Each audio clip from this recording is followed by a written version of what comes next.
And good evening, everyone. This is the Pro Synth Network Live, episode 7. It's Sunday, 17th of May, 2020, and it's just gone 8 o'clock. I'm Rob Puricelli. Welcome along. Hi to everyone in the chat room, Wagyu, Sasquatch, and of course our very own Ben's already there. Talking of whom, let's go and have a natter with Ben. Good evening, sir. How are you? Very well, thank you. What have you been up to this week? Finally finished me soundtrack. That's gone now. Oh, excellent. That's approved and done. I just had to write a little section at the end because they copied the intro again and played it at the end, and I wanted to write something specific for that, so I got that done. And apart from that, working from home and planning a little bit of Electro 80s stuff. We're going to do some online live cover kind of things. Okay. You know, it's not really live, but yeah. You pass your live section over for the editing process. Did you manage to squeeze any of the Spitfire stuff into your score before you sent it off? I did. Excellent. And it was amazing. It was absolutely amazing. It just went so wide and so deep, the sound. It was really good. One little niggle I did have with it, and I don't know whether I'm being unreasonable or not, but when you're automating, you know, the instance of the plugin, yeah, it'd be nice if you could switch the articulation as a automated thing. Okay, yeah. So if you wanted a staccato section, it'd be nice if you could automate that in. And as far as I could see, you couldn't do that. Right, so you had to add two instances of it, you know, to get that effect. Yeah, I wonder if that's something you can do in Pro or Core, because I know obviously you get more, don't you? The more money you pay. It'd be interesting to see. Yeah. Excellent. That's good. That's about it. Yeah. Brilliant stuff. So there you go. That's Ben up north in England. Let's cross the ocean and the whole continent of the United States, all the way to California, and say hello to our very own Cryss. How are you, sir? I'm doing well. Good. I think it's been going pretty well this week. Been busy and had so much new news that I'm trying to keep up with it all. Yeah, it's been a busy week, hasn't it? It's we're certainly not spoilt for topics. Anything that you've been doing creatively at all this week? Oh yeah, not just the same stuff. Working on presets, business, and let's see, is there anything new I've been doing? Well, I had a fun little sit down with the Matriarch and vintage Mutron phaser that I just posted. So that was just something that I wanted to try. Mm-hmm. Brilliant stuff. Okay, well, let's see. We've got 2 hours to fill, and I think we've got plenty to fill it with. So why don't we crack on? We don't have, by the way, everyone, we don't have a guest today because we felt that there was so much to talk about that we wouldn't be able to give them the requisite amount of time to kind of fill us in on what they do. But don't worry, we definitely will be having more guests as and when we can book them and pay them. It's usually in kind. So let's go straight to our topics, and our first topic of the day is the new synth from Moog. I say new. You have to correct me if I'm wrong here because I'm not hugely au fait with everything Moog.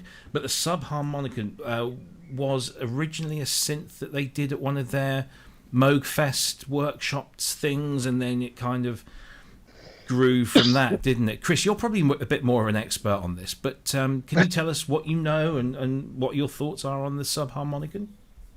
Yeah, well, actually, I'm not too much an expert on this one. I know a very little bit about it, but I've just been checking out some videos on it. So I guess the architecture is a bit different in that it uses per oscillator, it has 2 sub-oscillators, which just as you think of producing harmonics normally by changing waveforms, producing harmonics above a fundamental, these do it below, as I understand. So yeah. But yeah, I mean, just as you said, I think they had come out with a Build It Yourself limited edition one, and now this is the update, which I haven't looked at specifically what things have changed. The layout has changed quite a bit. It looks like it has a more logical flow. So I think it's a good upgrade, and some people make some interesting music with it. It's not your typical, mini Moog variant or anything like that. It's definitely its own unique thing. Yeah, very much. Looking at the layout there, they've got one here in a stand with the Mother 32 and the D-Fam, and so I'm not terribly up to speed with this, but it looks like these were all meant to live together. And like you say, the layout of the Subharmonicon, where it divides, you've got the two oscillators, then everything underneath it seems like a very nice, neat flow. So yeah, Ben, have you got any thoughts on this? It's I presume that there's stuff like this out on the modular scene. That there's all kinds of devices that do a similar kind of thing, but me personally, I'd never seen anything like this before, so it completely like blew me away. It was like I could see it being a very inspirational thing to use. It kind of it won't behave itself in a good way. It's like it wants to jam with you in a way, and it just seemed as though I've watched a lot of videos on it, and I'm still not totally sure how it works. Luke Pop did a brilliant video on this, and as usual, it made me want it. And I just think I think I will get one. I'm that impressed. I think I will get one and use it as maybe a starting point. Whether it'd end up in the final thing, I don't know, but a kind of springboard to new ideas. I think that's what that'd be really good at, and also it sounds amazing. It's got such an old synthy kind of analog craziness to it that it's amazing. It's a cracking little thing, I think. I excuse me, I have to say I wasn't that blown away by this, and that kind of is how I am with most Moog synthesizers. I'm just, everyone else seems to be impressed by them, and I look at them and think, meh. And I don't know why. And I struggle to think why. I don't know. Maybe it's because with this I'm not into the whole modular, semi-modular thing. The demos that I heard of it, it sounds interesting, but it didn't sound particularly musical to my ears. And obviously that will sound musical to other people's ears, but not personally to mine. Maybe that's just the demo. Maybe I need to play with one. I get what you're saying about the kind of the unpredictability, or this kind of it wants to misbehave kind of thing, and it's an interesting take on analog subtractive synthesis to get that should be applauded. But I also, and I'm going to play devil's advocate here, it seems to me like analog synth manufacturers are now thinking, ooh, what can we do now? Because we're kind of running out of ideas. I don't know. Is that a controversial point of view? Are analog manufacturers now kind of running? Can only be so much you can do, surely. Yeah, I think with any form of synthesis, we've kind of explored. Yeah. Maybe granular was the latest thing, but I mean FM or additive or subtractive synthesis. I think it really comes down to how it's implemented and how we. I think we had a previous conversation about this, and I really liked it in that it's not so much that the technology and that inherently undergirds it changes, but the way that we interact with it. Yeah. Yeah. I mean, this is not. I would say it's a little more on the. The edge of what Moog is doing. It's not something like Sub Fatty, which is like, okay, this is the thing that we know really well from Moog. So this is heading in a little bit different direction, but yeah, it's not. I don't think there's really much to explore, at least that I can think of or I'm seeing yet. I think that's where maybe the Moog 1 was a little more revolutionary as far as subtractive synthesis. And again, it's got oscillators, it's got filters. So what's so radical about it? Well, it's like a modular synth, but in a polysynth shell. And the way that you interact with it is what's revolutionary, although it has new oscillator designs and that can do wave shaping and all that kind of stuff. So I don't know, that's kind of where I would see it. And with something like the Subharmonicon, I mean, I'm kind of with you, Robbie, in that it's not probably the thing that I'm going to get excited about. But I think as far as what Ben said about having a box that leads you into new areas of creativity, I think that's what this will do really well. And that's I don't play my modular a whole lot, but that's the kind of fun little bit of gear that kind of gets me out of the normal avenues that I tread down when creating music. So that's kind of how I would look at it. I mean, I've been looking. As I say, I'm slightly remiss that I haven't delved into it too much, but so I haven't looked at the sequences. I was just listening to people doing sort of various note demonstrations of what happens when you start, using these sub oscillators, and didn't really kind of get into the sequencer and the polyrhythmic sequencer, because that's what it has. So I'm sure that might lend itself a bit more. Do we know a price of this yet? Because I couldn't see one. I think it's about, isn't it about 600 pounds? Yeah. British pounds, I think. Because you can't, there isn't a store on here, is there? I think it was $699 if I recall. Okay, so yeah. But it's kind of at the price range of one of the other releases this week. Well, yes, we'll come to that.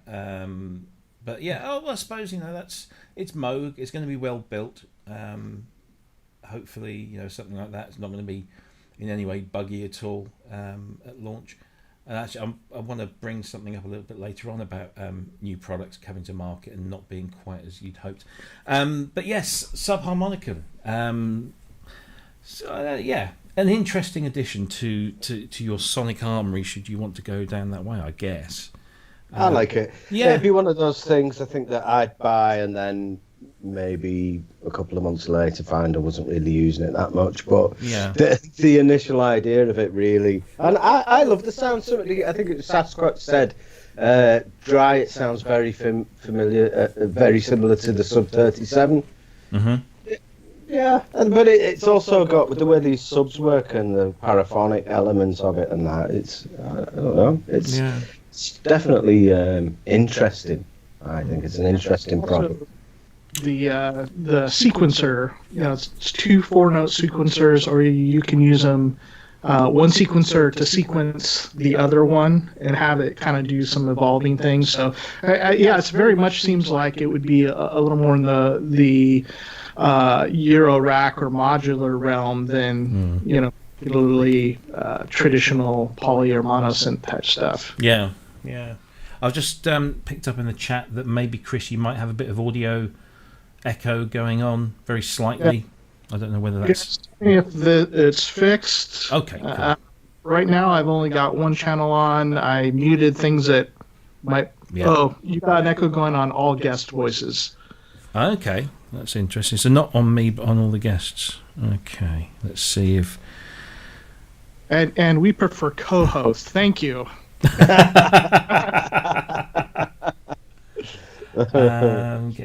Okay, well, let's see. I've just made a little adjustment here. Let's see if that works, but we'll crack on. So, Moog Subharmonicon, part of the kind of the family of these little desktop synths, which that's a nice little... I've often wondered that something like that little kind of trio of modules that clearly are designed to work together might be an interesting thing to get into. But if they're all sort of £700 each, that small thing becomes a very expensive thing. Yeah, this is a little bit of a turn off. Yeah.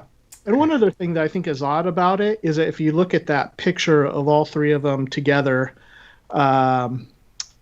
is that you would think they would have put the patch bay on the left and not the right, as generally most people are more right-handed. Yeah. And so going to reach for knobs, you're not having to move your hands around the mess of wires to get to knobs. I don't know, just a small little thing, but no, or even better still, put it at the top. But then I guess that then brings in so when you stack them like that, that might not. Maybe the designers at Moog are left-handed and are just damn fed up. We're gonna put it on the right. God damn it! It suits me because I'm left-handed. Well, there you go, weirdo. Oh dear. Anyway, there you go. So that's Moog Subharmonicon, an interesting new release and one of a number of things. Shall we do another bit of hardware? Shall we do? Yes. That? Yeah. Let's.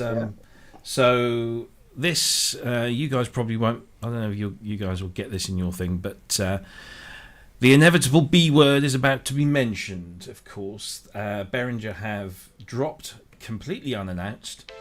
1981, a great year for MonoPoly. Tragically, though, this one only lasted. Let's just bring this forward a bit. So it is a 37p synth that's very reminiscent in build to the Poly D, in that it has the tiltable user interface at the back, but looks pretty much, for that front panel, looks as close to a MonoPoly as you could possibly get. Looks very nice. Even in the demo, sounds very nice. I was saying to Ben pre-show that this and actually the Poly D did the same for me. This got me thinking, ooh, I might just get one of those, because I've got the rack extension, the Reason rack extension that they did, which is pretty much identical to the MonoPoly that they have in the Legacy collection. And that and the Poly 6, I always like. I can always get something really useful out of either of those as a piece of software. So obviously we're comparing apples and oranges here. I've never owned or played an original MonoPoly, but I know people who have, and they all, to a man and a woman, say that it's one of the most fun synths that you can have, and it's so great to use. You can get so many wonderful things out of it, and it looks like Behringer have kind of captured that as well. So, Cryss, what are your initial thoughts on the MonoPoly? I just want to point out, I think, Ben, did Robbie just say something nice about an analog subtractive? How dare you? I was wondering the same myself. But, I'll have to follow it up later by saying something about a sampler. It's on record now, damn it. Yeah, no, I think this one's interesting. This one interested me more than the Subharmonicon, and I like the package that they're doing on these. It looks like it would be a fun setup, having the raised panel on it. I know some original owners were a little bit sad that they'd use this sort of format on it, but I think it worked really well at it, and the styling on it actually, to me, looks better than the Poly D even. Yes. Obviously, this is a good one to do because there's nothing that's in production that I can think of that's like it. As far as the sound generation, what kind of parts and things are used. Tim Shoebridge did a video comparison of the Korg MonoPoly, original vintage one, and the Moog Matriarch that was really interesting. And so I sat down and watched that earlier this week because, kind of refamiliarizing myself with the MonoPoly sound. And I have to say, I really liked the Matriarch after that comparison. I thought they both sounded fantastic. I mean, just right away, that the Korg does its thing and the Moog does its thing. But feature-wise, the Matriarch probably, as far as what's out right now, does a similar thing where it's got the 4 oscillators. You can stack them and go through them in a round-robin way. Yeah.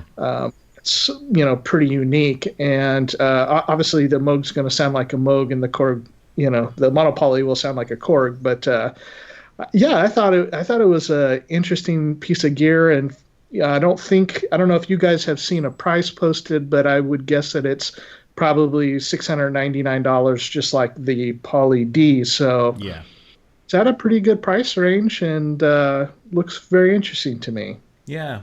I always like this. The key assign mode on this and the different. I think Vince Clarke was the one that said, it's like having four synths in one because you can have lots of different things going, and it's not true polyphony. It's it's playing the different oscillators and I guess I don't want to go down that rabbit hole of paraphony and polyphony and all of this kind of stuff. We'll leave that to Mark and his stuff. But I think if this does come at the price point that you mentioned, which I can't see why it wouldn't, because in terms of build, it's identical really to the Poly D. It's that same framework and just the insides, and there's nothing particularly unusual about this in terms of what's inside there. Ben, what are your thoughts?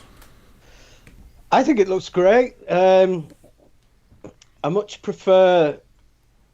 I don't really like the idea of the Poly D because it's kind of taking somebody's idea and putting your own twist on it. This is more of a faithful recreation of the MonoPoly, isn't it? And I think I prefer that. I think I'd rather something be quite authentic, if it can be, And when it comes to like trying to recreate those sounds that you might have heard in the past from the likes of this, then you want it to have that parity, to have the controls, the same amount of controls, and like the Poly D is a great new instrument, but for the likes of myself, I'd rather have something that was more faithful to an original. And I think by what I've heard and seen of this so far, it looks pretty spot on.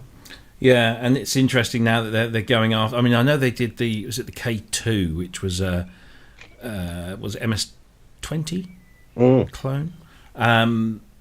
So they've kind of gone after Korg before. I say gone after, that makes it sound like it's deliberately antagonistic. They've done stuff with Korg's old stuff before, and this is quite a blatant, same name and everything.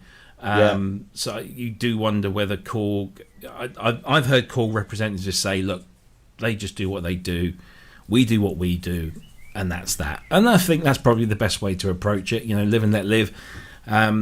They don't produce a MonoPoly anymore, apart from the software one. I wonder if maybe. I mean, the thing is, Behringer wouldn't be doing this if there was any kind of possibility of huge litigation. So, an interesting addition. I think Korg, if they were gonna put any kind of like copyright claim in against this, they would have done it by now, wouldn't they? Because Roland have stepped in early and said you can't call that the MS-101. It's got to.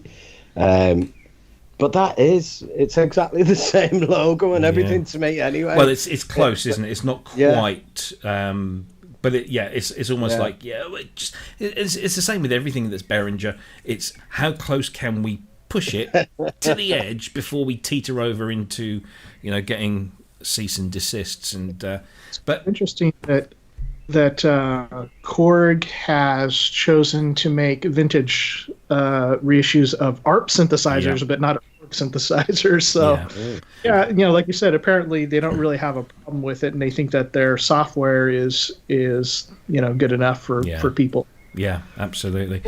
Interesting to see if any of these companies do afterwards see the popularity of it and then come in with their own model of it. And that's the definition of a consumer-led market is choice, And if you want, if this is $699, that's in your budget. Great. If Korg bring one out and it's $999, but you really value the Korg authenticity or the brand, then you go with that one. It's you have your choice and your wallet decides. But I've been teetering on the Poly D, thinking I might treat myself if I have, depending on what happens with our summer holidays this year. If I have any spare cash left over, I thought maybe the Poly D sounded quite a nice thing. Now my head's been turned, albeit only slightly, to this because I do have a, and again I'm going to need to speak to some people who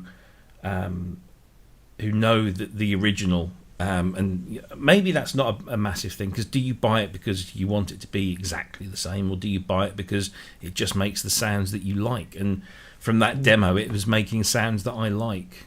I don't really care whether it's exactly the same or not. But Native VS says, I'd like to know whether Behringer or Cool Audio now makes SSM oscillator clones. And that's something that I was wondering about myself.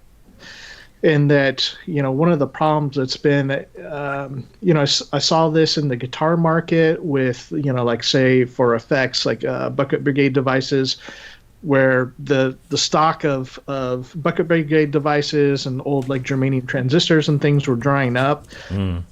And Cool Audio comes and kind of bails us out and says, hey, we've got new chips for you that you'll be able to make this stuff again. And I hope they do, because this would be great. And maybe some of these classic components for oscillators will become available to people. I mean, that's what in the late 70s, especially the early 80s, where you'd have some particular chipset that would come out, and then several manufacturers would take that and build upon it. Yeah, absolutely.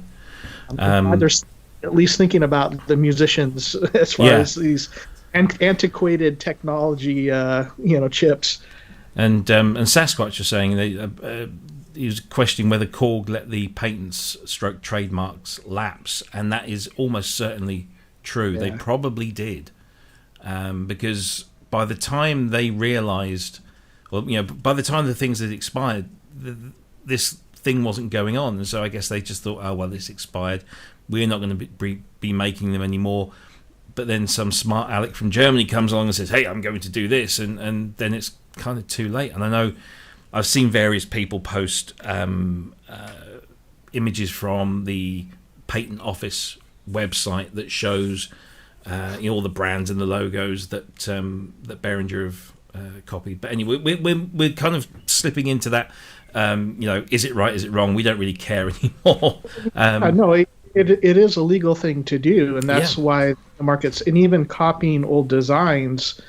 I don't know how it is over there, but in the United States, it's purposely been set aside to be that way, where you can have a patent for so many years, or you've done this where this is your technology, and after a certain amount of time, other people are able to copy that and build on it and do new things, and that's fueled the industry, and it's been enormously helpful. So it wasn't a thing of whether copying is good or bad, but it's actually meant to, first you reward the original designer and let them have their time of building this, and then after that open up to the market so everybody benefits by the competition. Yeah, absolutely. And it's what happened with, and I'm going to bang on about it, but FM as well.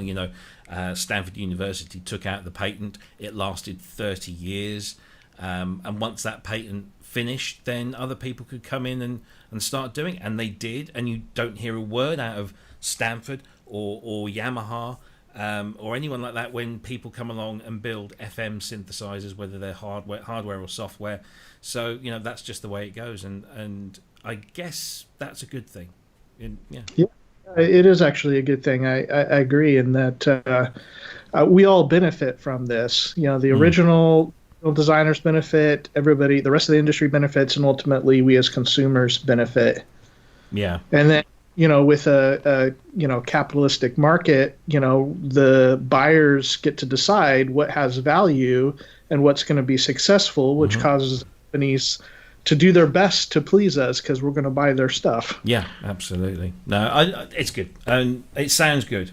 From the demonstrations, so there is only one, I believe, at the moment. I'm sure there'll be more coming soon. But do you think this was what they were alluding to in that teaser video when was it Anna opens this box and then pulls something out and then it stops? I don't think this is anything to do with that. And this is where they start to confuse the hell out of me. I think it does relate to the warp drive imagery where it had the K2 kind of, you could just barely see a K2. And I think that was, say, not a poly K2, but that's Korg, and we're going to do a paraphonic Korg. I think that was as close as what got it. Followed the pattern of... It did, yeah, you're right. I hadn't thought about that. Yeah. I don't know about that other one. It doesn't seem like it covered that at all. No, that's a good point. I hadn't thought of that. Well done. Well spotted, sir. But yeah, I'm sure we'll hear more of it, and once we get prices, we'll be able to see whether it's worth it or not. But yeah, it's a nice looking synth, a nice sounding synth. Right, let's have a look here. Just go to the chat room, see what's going on in there.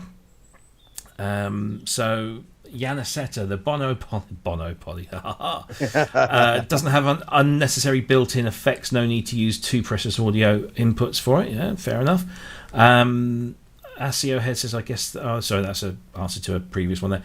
Native VS says, doesn't Korg still have the trademark for Monopoly by virtue of them still using it? Obviously, that's with the software. I don't know. I really don't know. And he also says that Uli is Swiss and not German. I didn't know that either. Fair enough. That's me told. I guess Monopoly, this is Wagyu, I guess Monopoly is too common a word to trademark. Well, there's trademarking words, and there's trademarking words for use in a particular environment. So I think you can do, but I don't know. I'm not a massive thing. Stanford has benefited massively from the DX7. That is very true. It paid for so much there, but there you go. If Korg did reissue the Korg Monopoly, they'd still get a lot of sales, as it says Korg on it. That's I'm sure that is very, very true. But we shall see. There you go. So that's Behringer's announcement of the Monopoly. No release date, no price, but you can check out the video online. So, just one more thing. Yeah. You know, I'm just thinking about it now as far as Korg or any company that is, you know, in their position where Behringer has come out with something. It may, if they decide to go down the route of making their own, or even like Yamaha with the CS80, because Behringer has teased that. Mm-hmm. It may be interesting to see what each company does, because if Behringer's going to nail it on the price, yeah, they'll, and I don't doubt that they'll nail it sound-wise also. So if you're Korg or Yamaha, how do you compete with that? Because you're not going to sell it at their price. It may cause them to create some sort of higher tier version of it. Like, okay, we're going to give you the CS80, but instead of whatever it had, 8 voices or something, you know, we'll give you 16 and a nicer hardware, something like that. Yeah. I wonder where I wonder where it's all gonna stop. Like, are they gonna have like a product life? You know, are they gonna run it for so many units and then stop it? And then when they've stopped producing the Monopoly, are they gonna then move on to something else? Are these things always gonna be in existence? You know, till they stop selling? There has to be a cut-off point, doesn't there? That you know, any product manufacturer will say, right, you know, we're not selling enough of these anymore to warrant carrying on building it, because we've got other things that people want to buy, and they want to spend the money on that stuff. So I guess that they do have, or will have, a shelf life of some description. But then I guess Behringer might just be the sort of company that they seem to be very agile. And that, you know, if the demand arose and they could make a quick buck out of it, then they probably would. So yeah, I don't know. I'm not too worried about missing out on anything at the moment in terms of what they do. I do wonder. I have wondered sometimes if they're going to overstretch themselves, because they seem to be doing so much. But I guess the kind of the system and the logistics that they've set up, you know, in their various locations in the Far East and stuff, means that, you know, they can scale production quite quickly and quite agilely is the word. The thing that was mentioned in there, so they have, I don't know if you guys know, but they have left gear sluts basically in the conversations that were happening on there, and they've started a private Behringer group, and so there's things being talked about on there. And one of the things is they had mentioned that they were going to go back and revisit, I think it was the RD8 software. They're like, yeah, it's just not working the way that we wanted to. Mm-hmm. We have these different teams, but one of the encouraging things that they're saying, like, we want to start making a standard for all these different products. Mm-hmm. they're going to work similar, that each team is going to comply to a standard, essentially. So I think if they can get that going and that kind of production line, or, automation, where we already know, like they've been using the same sequencer on things, whether that's good or bad. Yeah. But if they can, then it affords them the flexibility to start changing. We've already written software for a sequencer and effects, so it's easy to plug that into some new synthesizer that we're coming out with. Yeah. When they hit that saturation where it's like, well, do you want any one of 24 mono or paraphonic synthesizers? At that point, they're probably going to be watching which one is selling, which one's not. Okay, so now this one is out, and we'll let these other ones keep going, and so whatever it was. The K2 is not selling so well, so let's just get rid of that, and we'll start making the Poly 6 next or something. Yeah, it's I'd like to see a Poly 6. That'd be nice. Yeah, that would be nice. Because I do like that sound that the cool Polys make. But yeah, it's interesting. It's going to all play out, and we're going to be sat here with front row seats and a box of popcorn. So Sasquatch has just asked in the chat room: is he alone in not really? I completely. This is why I've got to say this. I completely misread the question. It says, "Am I alone in not really liking Gear Sluts?" And I thought he said, "Am I alone in liking it?" And I said, "Yes, because I hate the place myself. I try and avoid it at all costs." So I take my response back. No, you're not alone. I hate it too. Just so many bad experiences and just absolute bun fights and shitfest basically happening on there. But that's the problem with that place is that there's people there. Yeah. Right? Yeah. Just like every country and every religion and every political ideology, they're all filled with people. The thing is, I mean, I've been involved with online forums and discussion groups and bulletin boards and that for years and years and years. And it does seem that it doesn't matter how hard you try to set things up so that it's respectful. I know we're very blessed at the moment with our little group that we have, and I think that's down to good management and a not a strict door policy, but we have a door policy, so that helps. But inevitably something will happen, and we've had experiences where little things have kicked off here and there, and then you only need a couple of people to really go off, and then things start to plummet downwards, and there's just no avoiding it. But there are so many forums and groups where it doesn't go the way that Gear Sluts does often, and others. KVR's another place where it can rapidly descend into a horrible mudslinging gathering and lynching, and it's horrible stuff. So there you go. I mean, you pick and choose where you go, and unfortunately in the position I'm in, I have to kind of maintain a professional silence, because some people that there are some people in each of these places that I really need to keep on my side and not. So I have to be very diplomatic and if I have something to say, I might say it privately, but not in public. But there you go. That's a discussion for another day. Right, next topic.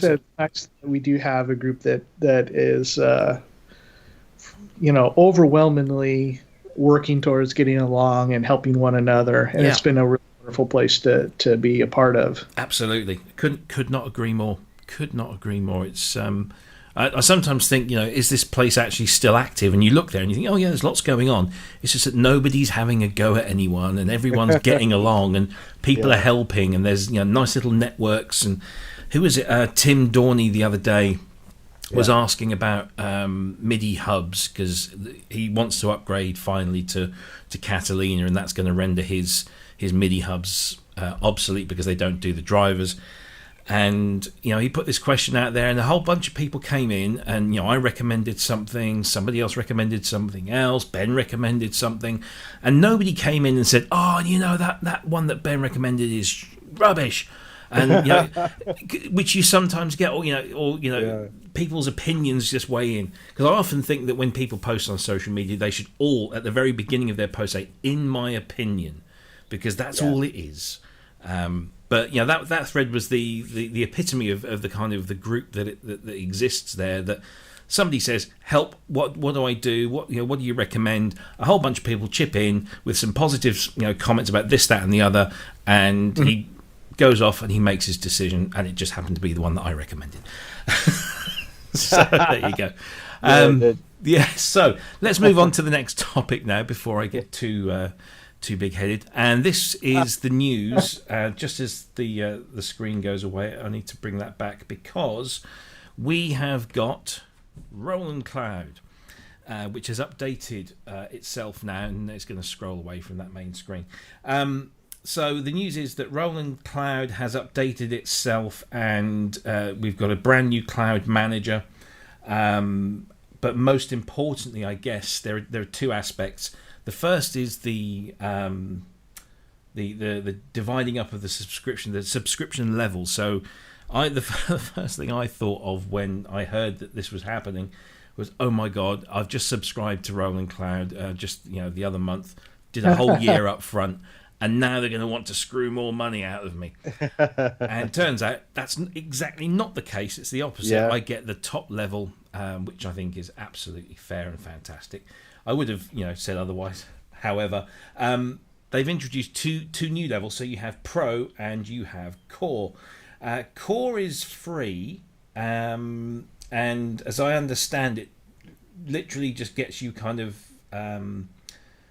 the ability to buy some of. That's because that's one of the other differences. You can now buy lifetime licenses for individual instruments, which people have been crying out for. So I don't want to log into it. Here we go. So we've got Core Pro and Ultimate. Core subscription it says very basic. Pro, so Core includes the Xenology Lite software synth, the ability to purchase lifetime keys for instrument sounds and patterns, and a 30-day free trial of Ultimate, which is kind of what you got anyway. So if you've not signed up before, you get 30 days to try out the big package.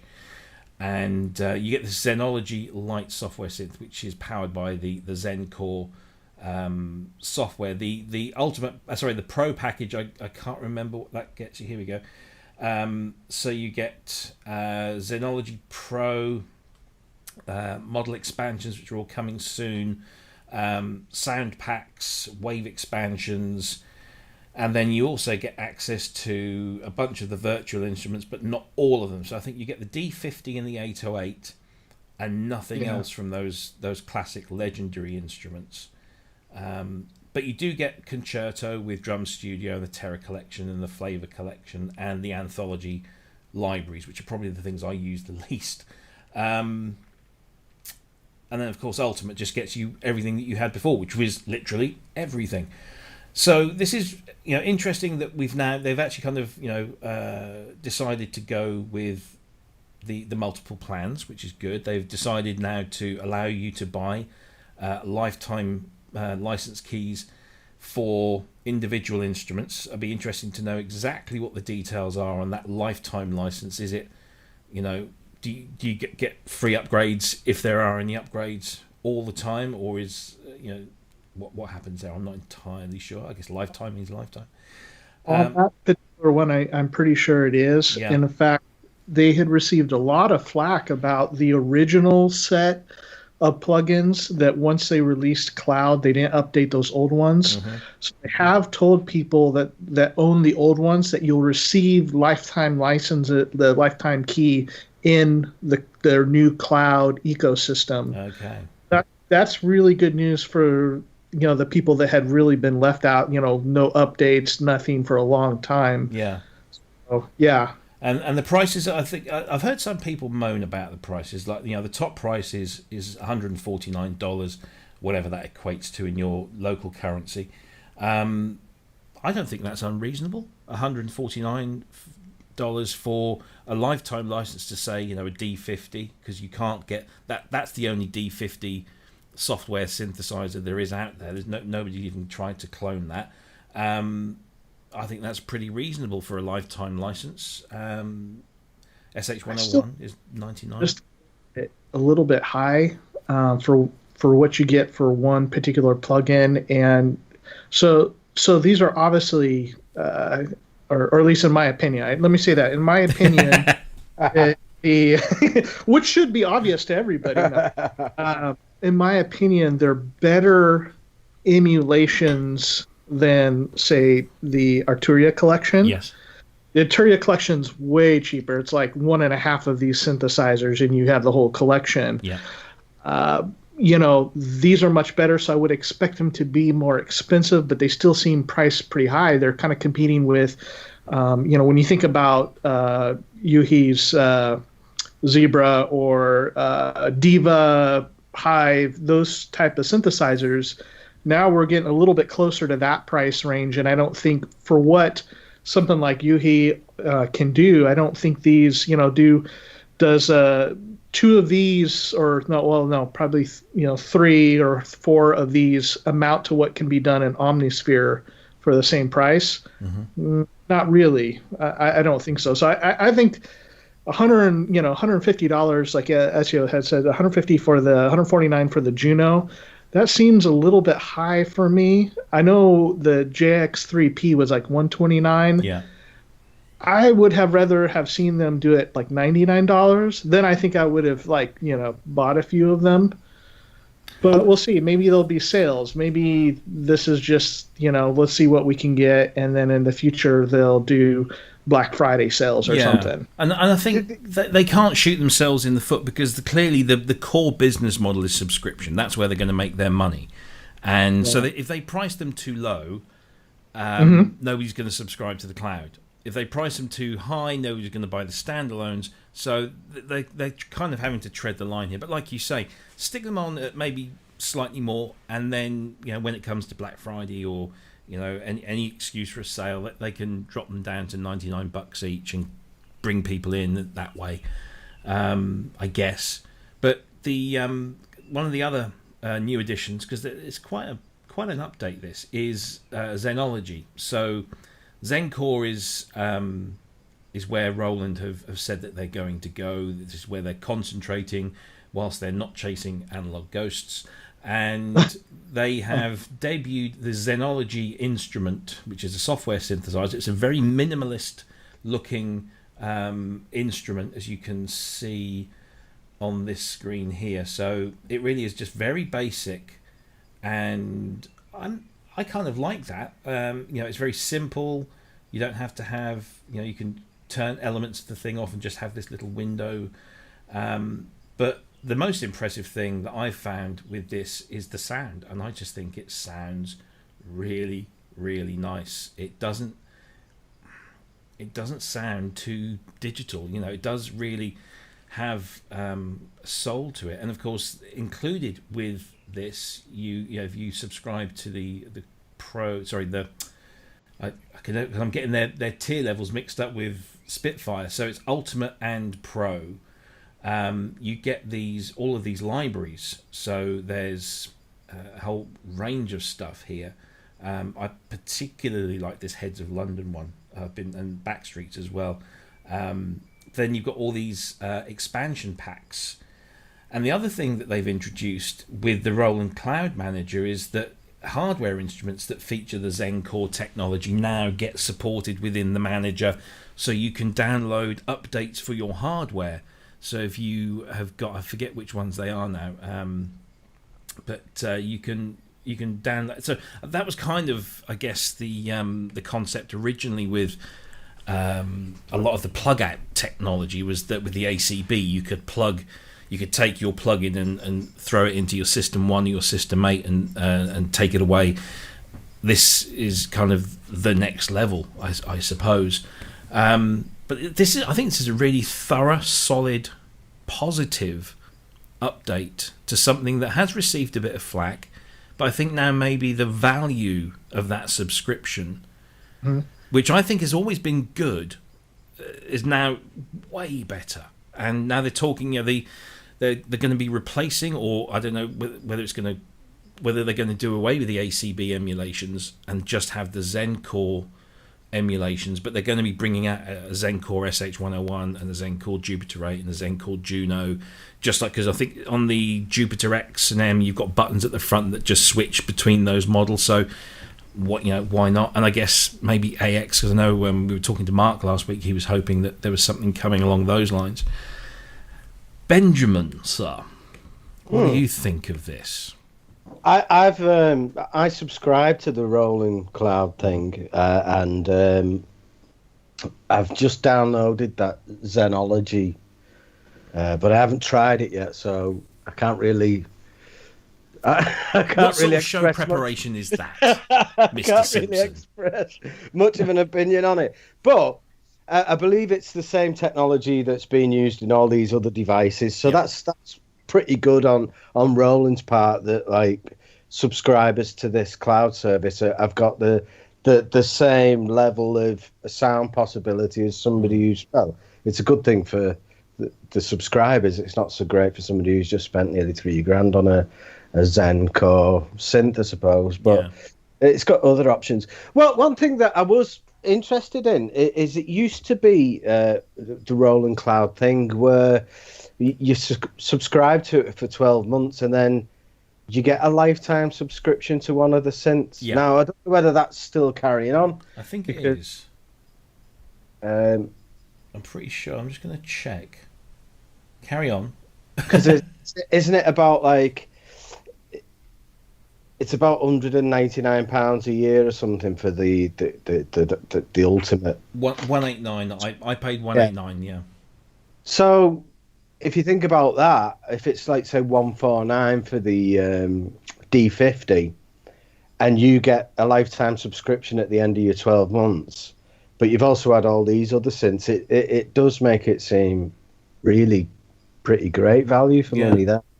Yeah, I'm pretty sure. I can't find any specifics, but I'm pretty sure that they're keeping that thing in there. So if you are a subscriber, and I guess it probably only applies to the ultimate subscribers, that after 12 months, I think, because when I checked my account page, it said there's a countdown to when I can claim my first permanent license. But yeah, I mean, if you think about it that way, and you start thinking, well, how much would you spend on a software synthesizer a year? You'd probably spend a couple of hundred. Maybe you'd spend 5 times that, or not. I don't know. But I guess most of us, whether it's software or hardware, we're going to be spending a couple of hundred. Now, if you are inclined to use software instruments, then this is clearly of an appeal to you.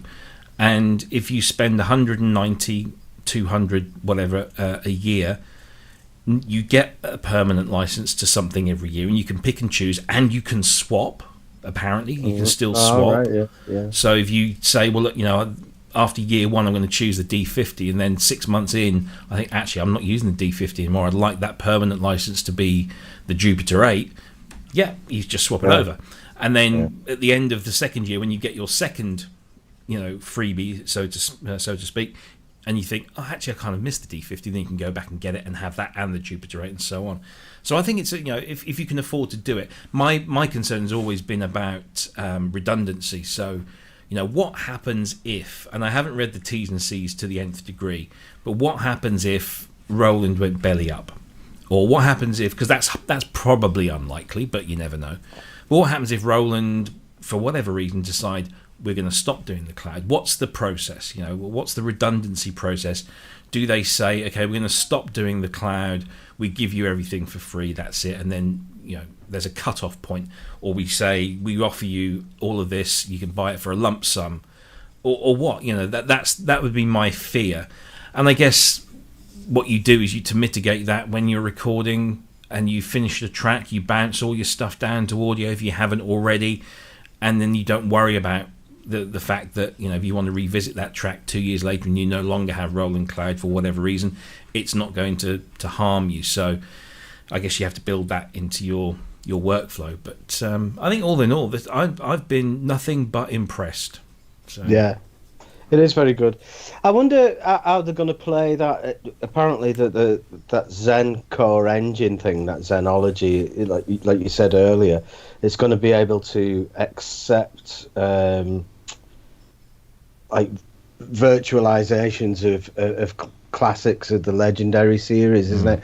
Do you think that they'd move away from doing the standalone versions and and just be like, I think is it UVI that do it. They have like one kind of system that everything slots into. Yeah. If that Zencore is that good, then there's not going to really need to be different versions of them, is there? Well, the thing is, the Zencore is not as good as the ACB. How is that? Because I don't understand. So how is it not as good? Now, well, let me kind of break it apart a couple ways. So as far as, now I'm not talking about how people use them, what do you like, but as far as just accuracy in modeling the original synthesizer, the ACB and DCB are actually, component modeled. They take a lot of processing power, and that's why the System 8 only has 8 voices.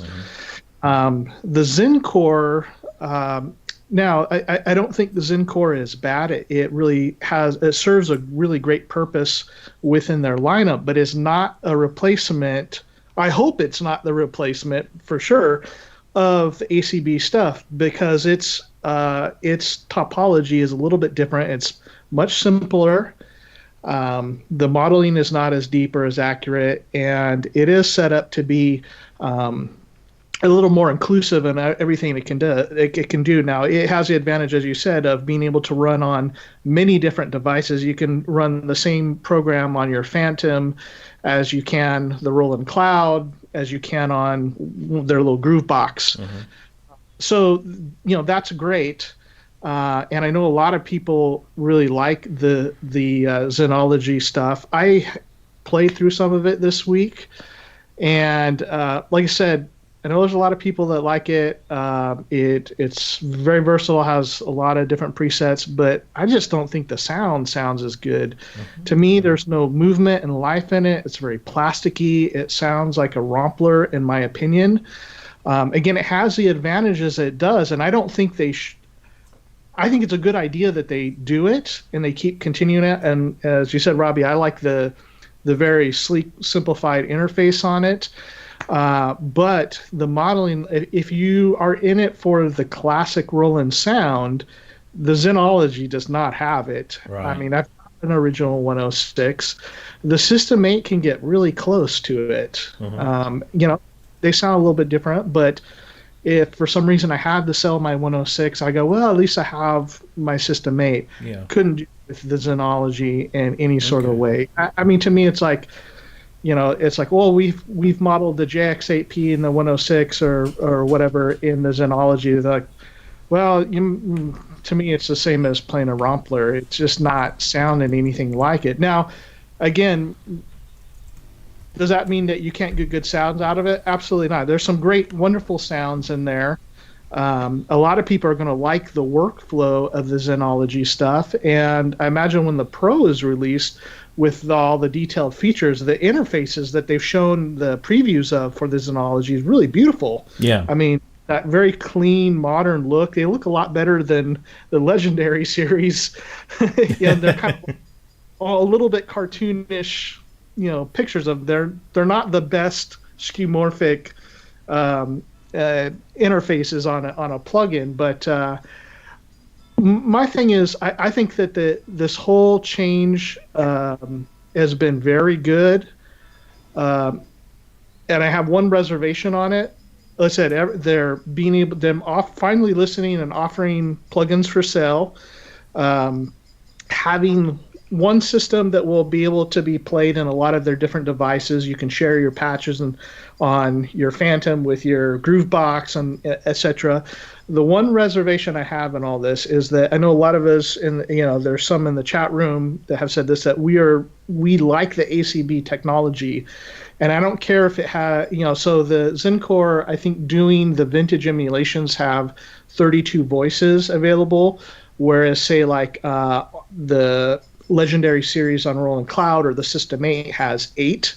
I would rather have 8 really beautifully modeled voices than 32 very average sounding. So my whole thing, rant here, my whole point of my rant is that as long as they continue the Legendary series for the people who want it, then I think this whole thing is great. Yeah. And I think it's made a lot of us nervous that there's been such a long period of time. It's been well over a year since they've released a legendary series. We're waiting on a JX8P or Jupiter 6 or Jupiter 4, that kind of stuff. Yeah. And I'm hoping that they will say, look here, we've got another one for you. Just so you know, we've not abandoned it, because we've got a little bit used to that. Yeah. So I really want a JX8P, but I don't want the Xenology version, and I'm not going to do the option for that stuff. I'll probably just grab the things that I want with the lifetime keys. And probably those I'll wait until to see if, at least till Black Friday to see if they go on sale. Yeah. Got the 808 and the D50 from my previous subscription, so I'm feeling pretty good about things. The System 8. Are those the synths that you've got installed on the System 8 at the minute? I just have the ones that. So of course the System 8, the Jupiter 8, the 106, and the JX3P I have on there, and so I've been.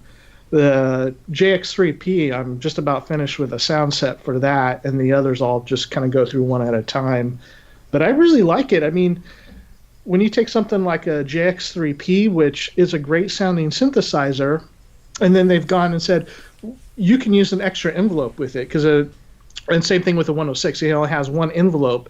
Then the core engine of those classic synthesizers sound amazing, but they're a little bit limited in what you can do in modulation. So now if you have a 106 with two envelopes, it's like, yeah, there's so much more you can do with it. And it sounds good. And there's so many interesting things that have yet to be explored that I doubt Roland will, but if they were ever to get back into, these classic analog synthesizers, they could start with a 106 or, the original Juno sound, the 60 or whatever, give it twice as many voices, and then give it extra modulation features. People would go nuts for this stuff, as long as it had the core sound of the originals. Yeah. Yeah, I remember using a System 8 live at a big festival. Mm-hmm. And I was using it because my usual controller had pushed it up against the keyboard stand and bent the USB connector on the back. Yeah. So quickly I had to use another one that would also work as an audio interface for my main stage. That's why I was doing it. So I thought I'll be fine with the System 8. It'll be great. So I set it up and I had all main stage going through it. And the mixer section in the middle, I turned all 4 oscillators off there. That's how I thought that I would deal with using this as a controller keyboard. Don't know why I didn't think of using the master volume. I used the oscillator mixer section to get rid of the sounds of the thingy.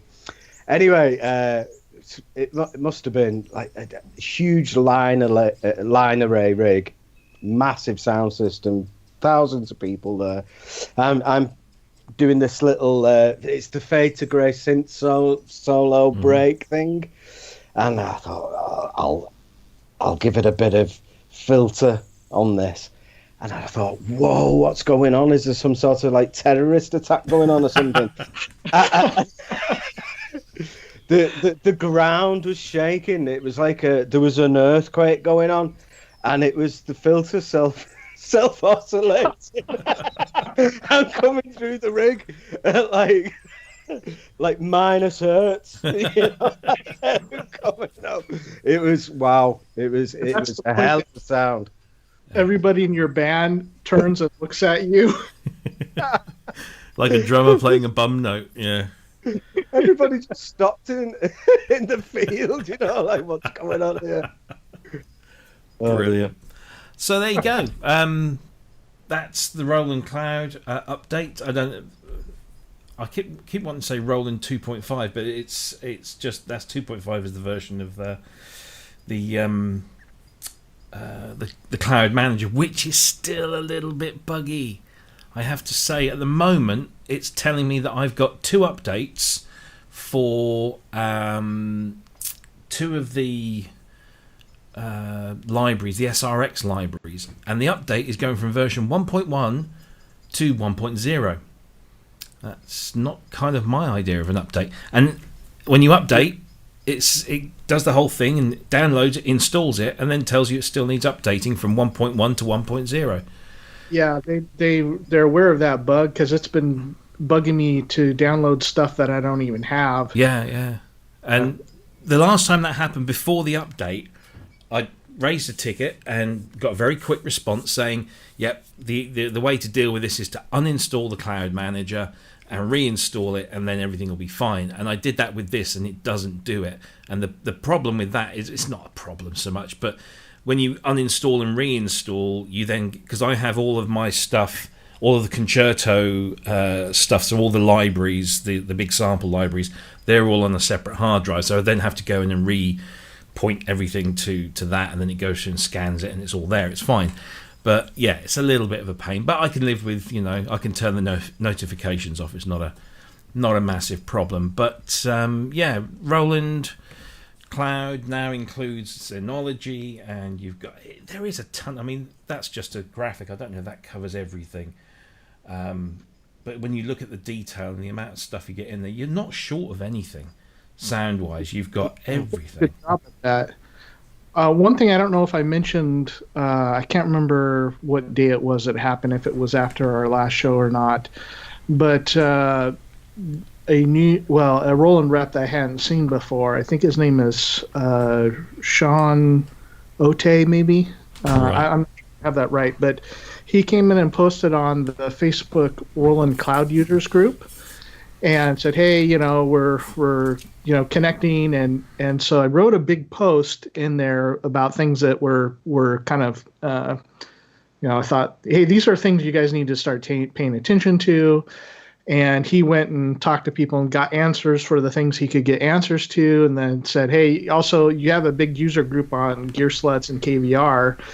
And so I sent them to the wolves. A lot of people that are really angry, but they're very passionate Roland lovers. And I consider myself part of that group that is highly critical, but it's because I love Roland so much, and I want to see them get things right. Yeah. But if anybody in the chat room is on the group, please go in and check that post out. It's from him, and I just responded to it. And there's a lot of other response. But I was going to say, add your voice, because I know there's a lot of us here that like the ACB and the system, the System 8 stuff. Wago's talking about System 16. That might be my dream, and that's what I thought when they announced the Jupiter X. For like 5 minutes, I was just, oh my gosh, this hardware looks so much better. Yeah. And finally get the things that we want, and then it was Zencore, and I'm like, oh, damn. And it was $2,500. Yeah. So, hopefully if we get enough voices, because they haven't been really hearing at least our particular corner of the internet very well, and the users that are really wanting some of the classic stuff. Mm-hmm. Then maybe add our voice to that. Now I hope that he'll keep, their reps will keep showing up and talking to it, because I think that's something where Behringer's been very successful. Would they show up and talk to people and they're engaging? And I think it's probably a bad move that they kind of slipped out of Gear Sluts. Yeah. So maybe Roland can do something that's going to help them out with the community that way. It's a double-edged sword. I mean, I've always gone by the maxim that, companies should never speak to their customers in a public forum. By all means, speak to them on a one-to-one basis, but if you do, if you see it now, I mean, everyone's doing it. Every company has a presence on Twitter, Facebook, all the social media channels, and then they get involved, and they only have to say one thing, and then people just pile in, and it becomes this really completely unhelpful mess, and the company ends up kind of running away with its tail between its legs, not really having achieved what it hoped it would by engaging customers at that level. But if you have a decent kind of, I guess, social media team that's kind of hooked into support and stuff, you can maybe use that as a good advantage. But yeah, I mean, I'm all for engaging with the manufacturer and vice versa. it helps to have somebody that understands what happens in forums and Facebook groups, because a lot of times you see reps go in there and they're just have no idea. They're completely clueless about things. But when they do kind of understand how the community works and they can kind of give and take, and there's always going to be that like just barrage of stupid stuff and useless. But it takes a good rep to go, okay, I'm going to sift through this and find the good things and then get back to you on those. And I think that has worked for a lot of companies. And it also creates a sense of, hey, they do have our best interests in mind, because when a company is closed off to the public, even if they have good customer service, if you have a repair or something, like where's their finger on the pulse of what people want? Yeah. Marketing departments are always going to tell you, what's selling, but that's not always the same thing. And you got to have both, because you got to know what sells, but also what are the people really looking for that you're not already producing. Yeah, absolutely. Wagyu said in the chat that we're hard on Roland because we love them. Yeah, and it's a bit like the Star Wars thing, isn't it? Yeah. When a bad Star Wars movie comes out, it is like somebody has personally insulted you. Sorry, there's a bad Star Wars movie. Yeah, but it's like it's really personal, and it's because you've got such love for the original. I know that, like, in my band, I bought a Virus TI2, and like the other members of the band were going, "What? Why have you bought this? You're a Roland guy. Why have you bought this?" And it was like I had to try and justify buying this thing, because I'd always had Roland stuff. I used to gig with a Super JX10 with a JD800 on top. So my setup was always, the majority was always Roland stuff. Yeah. But I feel as though they've, if you look back at those old brochures that they did, when it was like the Jupiter 8 was in it as the flagship poly, and there was these like DCB sequences and stuff like that. It was like, wow, this is the best company. As a kid that couldn't afford any of it, it was like, this is the stuff I want. So when I finally got to the point where I was earning the money, it was Roland stuff that I was getting. That I wanted all that stuff, and I was fairly loyal to them. So like when new stuff came out, I'd say, well, it's got to be good. It's Roland, and it's. I've very rarely been disappointed, but I have been disappointed with the support. Yeah, like the V Synth GT. It wasn't long after I got that as a dead proud V Synth GT user, I logged onto the website to find a big discontinued badge underneath it, and I thought, like, I was talking to like fairly trustworthy, good people at Roland about this before I bought it, and you never mentioned that it was going to be discontinued like within a month. Yeah, and I can't get drivers for it now. I remember the same with the Phantom, and it just seems as though you can't support something forever, but some companies try and support things for a long time, don't they? To make sure that you're not left in the wilderness with an expensive bit of gear. I totally get your point about Roland being, a company I think everybody at some point has loved, or still, has always loved. My first pro level synthesizer was a Roland.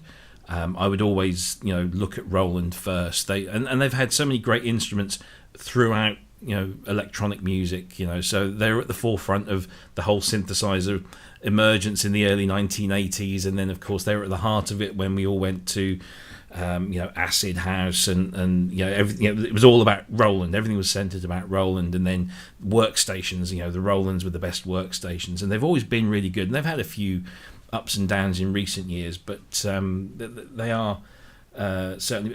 And with support, it's difficult.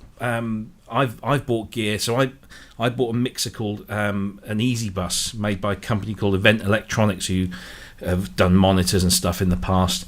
And they brought this out to a massive fanfare. This was going to be the all-in-one audio interface, software control surface, and hardware mixer with pro-level components, ADAT, 8-channel inputs, and all this kind of stuff. And I fell for it hook, line, and sinker. I thought, this is everything I need in one box. 6 months later, gone. Just abandoned. The drivers never fully worked. The support had gone. It had been taken away from the website. I contacted the support and literally just got an email saying, I'm sorry, we no longer support this product. Wouldn't even entertain me at all. It was a real kick in the doodahs. But then Yamaha, for example, obviously I have a nice affinity with those guys, and you can still go on their website, their main corporate website, download all the manuals. I've got a UX256 MIDI hub back there, 256 channel MIDI hub that I bought brand new, 15 years ago, if not more. Still get updated drivers for Catalina. Everything's fine, so it can be done. It's, do they want to do it? Is it viable for them to do it? I suppose, but it's a strange thing. So anyway, there you go. That's Roland Cloud. I think we've kind of covered everything there. Now we've got one kind of more main topic, and we've got 45 minutes or so still, and I've been doing some research in the background here, and I wanted to kind of use a little piece of time very selfishly. But in doing so, I've just discovered a piece of news that I had not heard. Now, this is going to be more for our UK-based watchers and subscribers and viewers, but it turns out that one of the last high street music retailers, music technology retailers, Dawsons, have gone into administration. Oh. Which happened only a few days ago, or about a week ago, actually. And I had no idea. Now, I've bought stuff from Dawsons over the years. I spent countless hours in their branch in Manchester when I was working up there, just messing around and testing things out. Really, they're established in 1898 in Warrington. It's one of the oldest retailers of musical instruments in the country. And they have now gone into receivership or into administration. KPMG are handling it all. They've said that the last 12 months have been difficult. Declining sales and the impact of the pandemic have placed a heavy financial strain. And I guess everybody's buying online these days, and if you can get it as cheap as you can at places like Thomann and others, these stores are very slowly but surely going. That was a bit of a shock. Had you heard about that at all, Ben? I hadn't heard of it, but I'm not surprised because I live in Warrington, and there was a fairly substantial Dawson's on the high street in Warrington, and it was a pretty good shop actually, and that closed down maybe about 12 months ago. Oh, really? And that was a shock.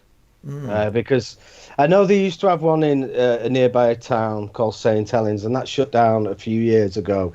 I wasn't really surprised about that because it was only a small shop, but this was a fairly substantial, fairly substantial shop, and I thought maybe there's trouble ahead there. Yeah, but it's a sad state of affairs really, because although I understand buying stuff online. And it's not just it is the internet, but it's not just buying stuff online. You don't really. All right, it's nice going into a shop and physically touching something, but with YouTube and everything, you can get a very experienced sales representative in a way to tell you everything about that. So you know pretty much everything it can do, and you feel pretty safe just buying it. It's unlikely that you're not going to agree with the build quality or that in this day and age. But it's sad that people. How many bands have met in these music shops? I know. I mean, where they going to meet now? They're all the traditional ones are disappearing. Yeah, it's a real shame. I remember when you could go into a city. I live in East Anglia, and so born and raised in Norwich. That was always kind of my place to go. And you could spend an entire day going around 3 or 4 big music stores, not just ones that sold. They all sold everything So they sold everything from drums, keyboards, guitars, brass, woodwinds, pianos, the lot. And I could spend, and I often did spend, entire days of my youth just going from one store to another. I knew all the sales guys. They knew me because he was the annoying little, again, coming to ask questions about this, and can he practice on that, and can he play on this, and but you develop the relationship, and the one that always stuck with me was, it used to be Carlsborough, and then they changed to Academy of Sound, I think it was, and there might have been something else in between. And I bought no end of gear from this one guy because he knew exactly what I was into. So whenever he saw me in the shop, hey Rob, come and have a look at this, and he would show me stuff, and I'd end up getting the credit card out or taking out a loan or whatever it was. And he knew, and you could, and you say you go up to the notice board. I joined at least 2 or 3 bands by taking somebody's number off a notice board and answering their request for a drummer. And used to meet friends in there and members of other bands, and you'd gossip, and it was just this central hub of musicians. And this just doesn't happen anymore. And then I think Academy of Sound disappeared and replaced. I don't know if there was a merger or whether it just happened to be that they took over the same space, but Professional Music Technology, who go by the delightful acronym PMT, which whoever thought of that either was a genius or a complete idiot. Because why would you call your store PMT? But they're the last. They were the kind of the last bastion around here of hardware music technology stores. But even then, they progressively shrunk the music tech stuff into smaller and smaller areas, and it was just mainly guitars and drums that they would sell, mostly guitars.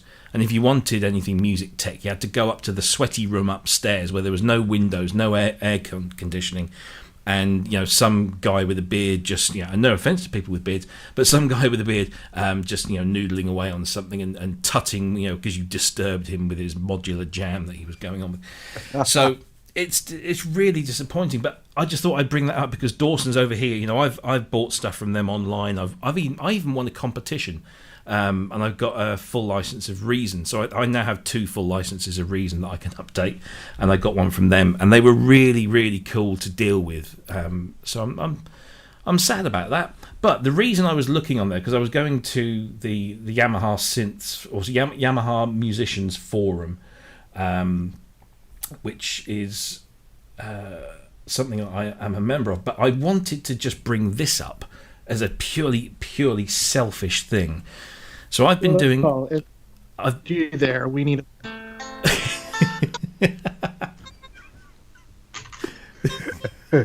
Shall I go? Because they're having. Sorry, Ben. Oh dear. So I thought today I would look at this cartridge. Now I've had this cartridge. I got this, and this is my cartridge with the crack at the bottom. This came with the DX7 Mark II that I bought recently, and I thought it was just a RAM cartridge and that everything that was on there was just the previous owner's work, but it turns out it wasn't. These third-party cartridges were quite popular back in the day, and this one had 256 patches built in, and they were overwritable. So it was just like, here's a cartridge, here's 256 voices plus 128 performance patches as well, and if you want to overwrite them, feel free. If you don't, you can just use this nice big chunky red button. And I just wanted to put a shout out. I know we haven't got a huge watching gathering here, but if anybody knows of anyone that's got one like this, I need to get in touch with them, especially if they've still got the original contents or a backup of those things. So if anybody knows anyone that's got a PA decoder, that's the name of the company, DX72 256 Supra RAM cartridge, then please let me know, because I'm desperate to restore this cartridge back to factory standard.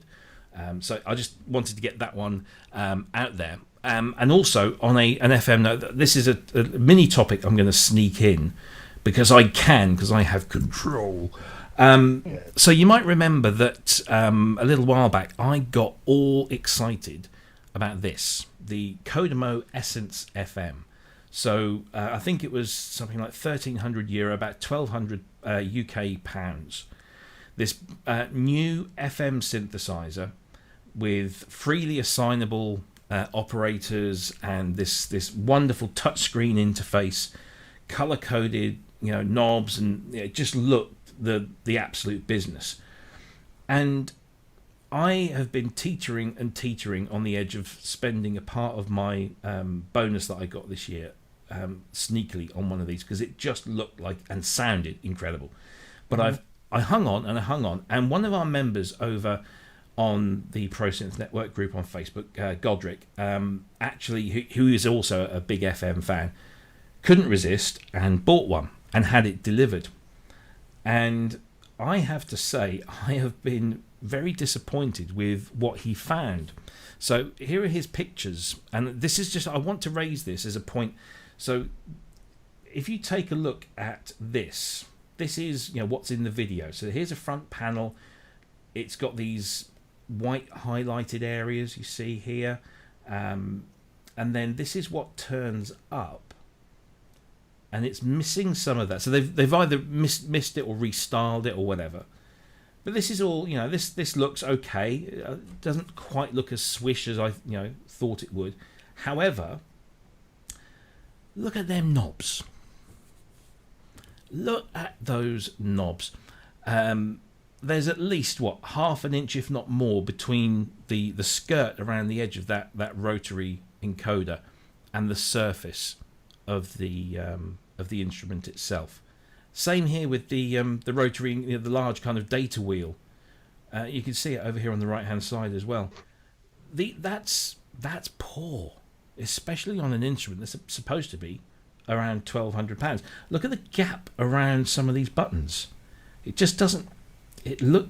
Something's gone wrong here. Yeah. And the one thing, I'll just point out this thing at the back here. This is the power supply.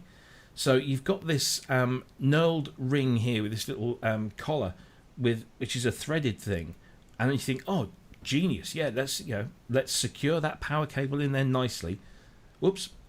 This doesn't meet the thread. That's as far as it goes. This damn great gap. And finally, and this is this is a real off-putting one. It's not a great photo, but these kickstand props that you screw on, so they're not like flip out or anything. They you put them on if you want them. They're made out of PCB board, which, as we know, is kind of a brittle, non-flex. It flexes quite, and it will snap quite easily under strain. I just thought that for something that is trying to cut a new course through our noisy synth world with this ingenious new interpretation of FM synthesis, the build quality really has let it down, and I'm shocked. Some of the things, so there was some bad choices made about the knobs, but the good thing is that it's not hindering the functionality of it. And I would agree, there's who said it in here, the one thing that's nice is that the pots are mounted to the chassis, so you don't have just chassis sticking through. So if you're wiggling on it, it's not damaging a PCB board down below. So like the knob thing is an aesthetic thing. Functionally, it's pushing them out so that they're easy to use. Aesthetically, it's not the greatest decision, but those PCB board kickstands are ridiculous. Yeah. That's, to me, the really surprising thing. Yeah. I mean, as Godric said, as a synth, it's great. It works. It makes some fantastic sounds. But, from a design or build quality perspective, it certainly fell short. I mean, I completely agree. The functionality is there. But he contacted Kodamo and said, look, what gives? And they said, oh, well, some users have bought their own caps that sit flush. And I thought, well, why should I? I've just given you £1,200. Why should I now go out and buy some new caps that aesthetically, and the kickstand's another thing. So you'd have to buy the same color because of the color coding system, both in the on the software, and then you've got the hardware color to correspond, which is a good idea. Yeah, I'm glad they did that, because any sort of color thing really helps me find things visually. Yeah, absolutely. I just thought that was, had I spent £300 or £400 on it, then okay. And I know that they're a new company, and this is their first thing that they've done, and they've clearly invested a heck of a lot of money into this. But surely you don't let something go out, your first product go out with quite glaring, not mistakes, but shortcomings.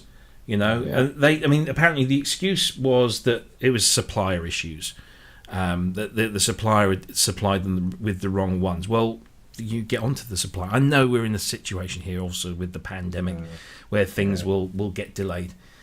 I would rather wait another month. And if they said to me, look, we've been supplied parts, they do not fit our quality standards, and we don't want to send this to you, or we'll send this to you, but we're going to make you aware that all of these things are maybe not quite as we want them, and as soon as we get the new stuff, we'll send you it. And see, that would be the best thing, because then you know that there's going to be something that's taken care of, and you're not just getting your whatever $1,400 synth and like, why is this? Yeah, but at least we'll get you better kickstands and better and longer knobs, knobs to be on there. Manage the customer's expectations. That's always the key thing when dealing with the public. If you're going to mess up, tell them, be honest with them, because they'll always appreciate your honesty. But I'm kind of glad I didn't fork out right away for one of those, and I shall wait. I've not put off. I'm just going to wait. Yeah, it's quite shoddy that. I think even somebody that was producing budget gear, like Behringer, for instance, wouldn't really let that happen. No. So for something that's quite high end, it's surprising. Yeah, I mean, I appreciate the fact that they're a new company and this is their first product, and they clearly need to get revenue in to carry on making more of them. I get that. I totally get that. But if I'm pretty sure they didn't say it, because I'm sure Godric would have said that they didn't make him aware of any of this stuff until they were told about it. And then the excuses they came up with was, supplier let us down. You can change the knobs if you like. Well, no. It seems like it's probably a company where they have a couple people that are really great at software. Yeah. And they just don't have the hardware engineered, or at least maybe they're trying to do the hardware engineering parts, like we can use this, and we don't know how to do this. Or, I don't know what's happened, but the hardware side of it is clearly where they need to make some improvements. And I'm just thinking about that screen, which is beautiful. I love, the have demonstrated how easy it is to use and move things on there. I'm wondering if it wouldn't just be better instead of, to me, it feels like we've done a rack mount because we don't really know how to use hardware. Yeah. We don't know how to build hardware. But with such a cool screen on there, it seems like it would be a better product for them to come out with a desktop unit. Yeah. If they're not ready to tackle the keyboard part of it, then make a desktop out of this. And it's not going to be that hard to implement, to have some sides on it and to make it functional that way, because this just doesn't feel like a complete product yet. Yeah. And I don't think with having that beautiful touchscreen on there, having it rack mounted would not be my preference for programming. Just thinking about the hours spent, am I going to come up and do this? Exactly. Programming or wherever you have it, or is it going to be right in front of me just sitting above my key bed? If they supplied it with a software editor that could run on your computer as a plug-in that allowed you access to all of that, then fine. But I'm sad. I'm not disappointed. I'm not upset because I've not parted with any cash. I'm sad because I really want this and I really wanted it to be great, and it's not quite great. There you go. Yes. We should like. revisit this idea. It's a great idea, isn't it? Do you know, it's funny because I had a conversation with a company who I do work for, and they have recently, in the last few years, started building desktop synthesizers and stuff. I'm not going to say their name, but I'm sure you could probably figure out from my connections. And I said, I pulled that up and I said, build a sampler that fits in this, but with this surface, with that screen, with those buttons, and just put some inputs on the back. You will have, make it battery operated as well. You will have a winner. I absolutely love the S6000 panel. It's one of the greatest accessories ever made. Absolutely. And because when you compare it to the Z8, which I've got there above it, which is awful by comparison, you would have thought it was the successor. Absolutely awful by comparison. They nailed it. Absolutely nailed it. It's one of those things, like you say, you can just pick it up and love it. It's such a lovely, lovely thing. Yeah. But yeah, there you go. That's how you do it. Asio had said, so many small Euro rack builders do it perfectly. It's part of the business. And that's a good point. Like, here's people that are doing, not all of them, obviously. There's some big companies, but, a lot of these little boutique Euro rack companies are doing stuff at home out of the garage or whatnot. And they're able to work out the details. And that's for something that's $200. Yeah. Much less, however much, the Essence FM is. I can't remember what the exact price on it is, like $1,200 or $1,400 or something. I've seen it listed for 1199 through UK retailers, but you can buy direct. I think for euros it's about 13.90. So it's not cheap, and you'd expect a better build. And actually, I was kind of sitting on the fence with the Essence and Twisted Electron's Mega FM, which is a third of the price. And now I'm actually thinking, you know what? I'll just spend 400 and something euro and get that, because that looks a really solid unit, and I'm now kind of leaning more towards that, and hopefully Essence will get this right, or Kodamo will get this Essence right, and maybe next year. If they're at all watching their customer base, that would be something they would try to quickly correct. And I was impressed with it too. I mean, I know you love FM and we're impressed with it, and I saw it and I thought, this is something that I would like. The one that I'm really, would like to someday get would be the Quantum. And there's not much in digital hardware synthesizer that would compete with that for me, or take, my money early, But this is something that's like, man, that's a third or fourth of the price, and it's a great digital synthesizer. This Essence would be something that would be tempting to me. But again, when you have these things pop up where the power jack doesn't seat correctly, and you have these really shoddy kickstands, I don't know.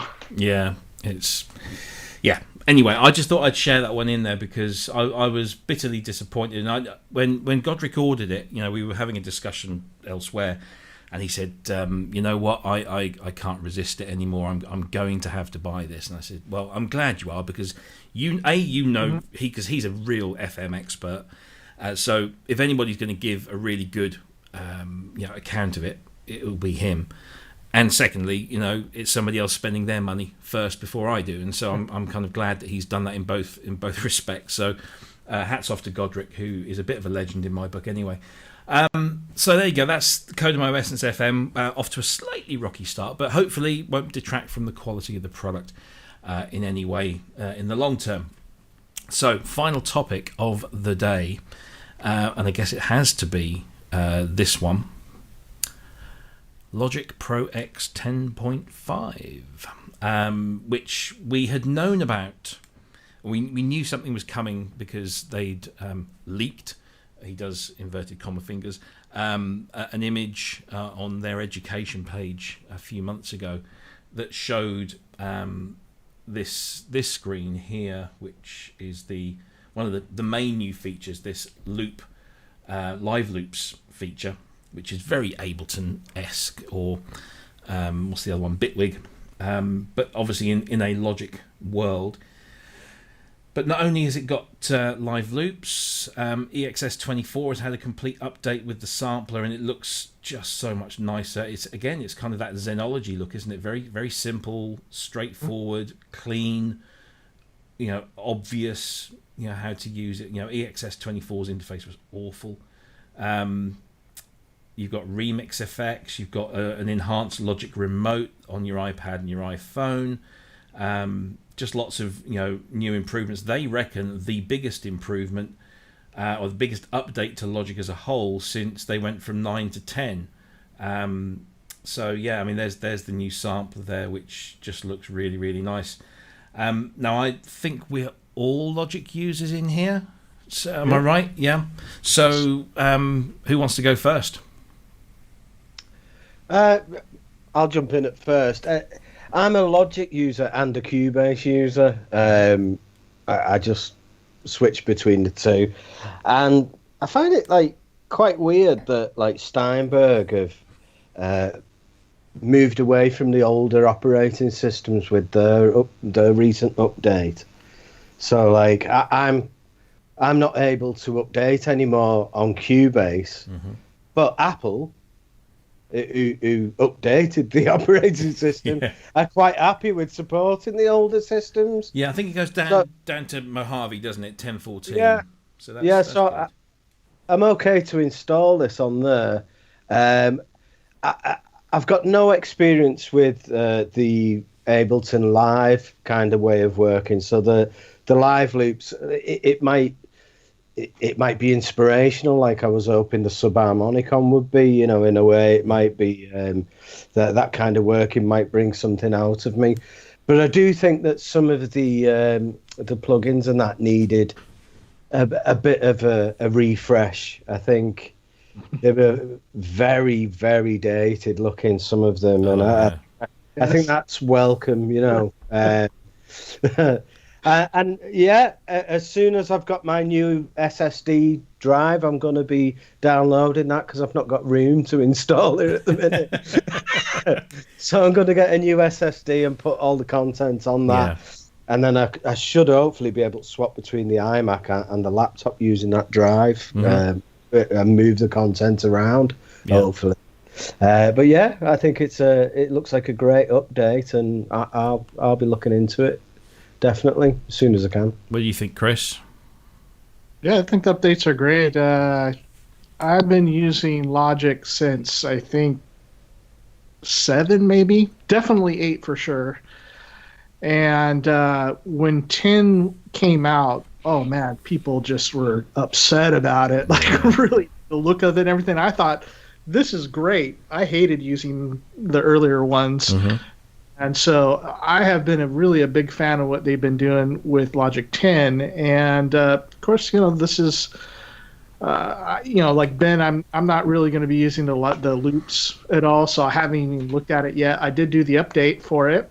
And so the thing that was, besides bug fixes and, minor this and that, the thing that was interesting me is the sampler. And, I've watched some of the introduction videos of stuff, but not really anything in depth.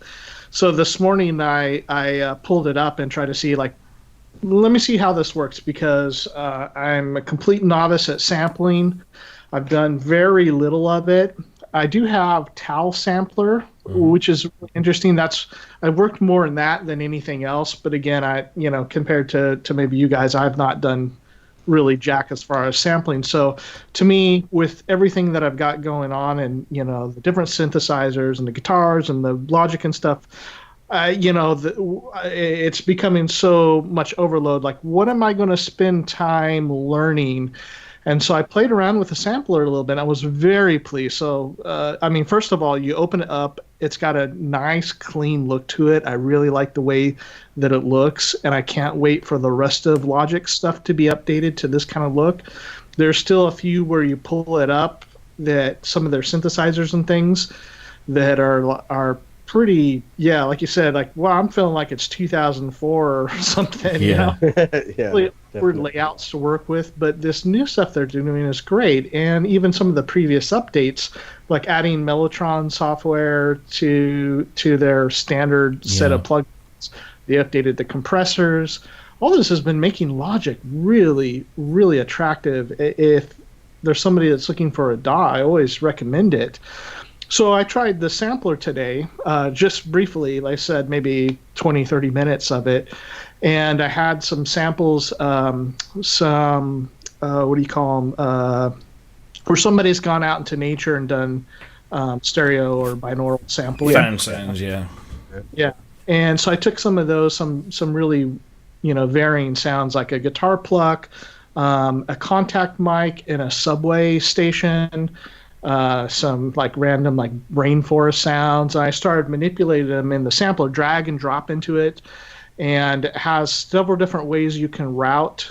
Again, this is coming from me. I can't give you all the details because when I haven't learned it all yet, and I'm just not very good at sampling, I haven't spent a lot of time. But the way I did it was so intuitive that I had created a pretty interesting sound within 5 minutes.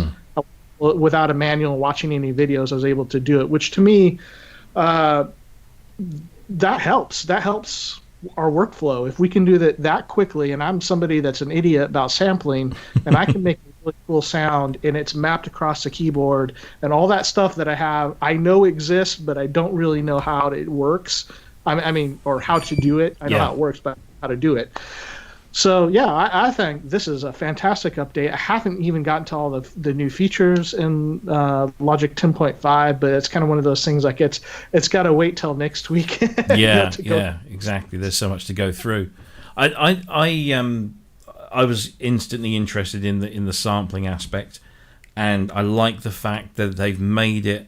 There is a lot of automation in there now, so you can just take your notes, whatever you sampled, it will stretch it, pitch it, set everything up for you, so you can rapidly build stuff, because that's always been a pain with sampling, is having to multi-sample everything and then set everything up, root notes and key groups and all this kind of stuff, and it automates a lot of that for you. It finds your sustain loop points as well automatically, which has always been a dark art. Well, it was for many years a dark art, and then eventually software has kind of caught up. So it's I'm just very impressed with it. And again, a bit like Roland Cloud, I invested in this recently, and I'm now sitting here thinking, hey, I've made a pretty good investment, because I was going to go Cubase. I was going to go back to my early days and go back Cubase. I'm kind of glad I didn't now. And I still use Reason because it has an immediacy that I'm so very used to. But now that, again, Reason's got the rack plugin, using the two is just very, very simple. I did notice this actually. I was going through, as you do, I was going through the icon sets, and there's this one, and I thought, oh look, they've put a Fairlight in there, which caught my eye instantly. Which I kind of liked, because I'll actually be able to use that one.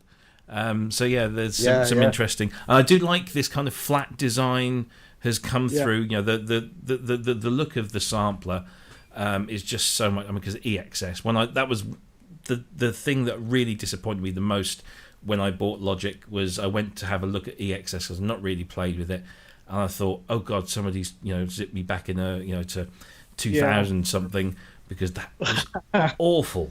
They're awful to look at, and then the way the controls are laid out. I can't remember which one it is, but it uses like these circles and just give me some ADSR sliders and I'll be okay. But not go figure it out. You have got to really think about it the first time you use it, haven't you? Yeah. And another thing that's great with it as well is the iPad control. Yes.